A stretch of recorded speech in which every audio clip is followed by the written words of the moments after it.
দানের শীষের সামনে, জমিয়তের সামনে, খেজুর গাছের সামনে আমি কাউকেই চ্যালেঞ্জের উপযুক্তই মনে করি না। 3 মাস যাবত জল্পনা কল্পনা চলছিল, কে পাবে।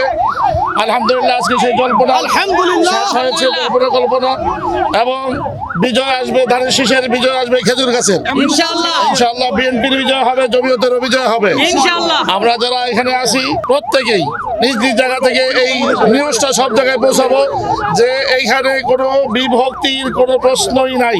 এখানে স্থানীয় বিএনপির যত নেতৃবৃন্দ আছে প্রত্যেকের প্রতি আমাদের শ্রদ্ধাবোধ আছে, শ্রদ্ধা আছে, এবং সকলের দোয়া নিয়েই মাঠে নামবো।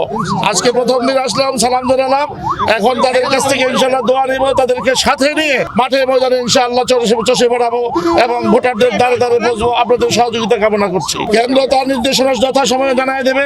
আমাদের কথা হলো যারা স্বাভাবিকভাবে গণতান্ত্রিক দেশ, এখানে কেউ যদি স্বতন্ত্র থেকে থাকতে চায় তাকে ওয়েলকাম জানিয়ে আমরা আমাদের কাজ চালিয়ে যাবো ইনশাআল্লাহ। শুরুতেও আসি, মাঝেও আসি, শেষেও থাকবো ইনশাআল্লাহ। না, কোনো চ্যালেঞ্জ তো প্রশ্নই আসে না, এখানে চ্যালেঞ্জের কোনো প্রশ্নই আসে না। সেই হোক যে যত বড় প্রার্থী হোক না কেন, দানের শীষের সামনে, জমিয়তের সামনে, খেজুর গাছের সামনে আমি কাউকেই চ্যালেঞ্জের উপযুক্তই মনে করি না।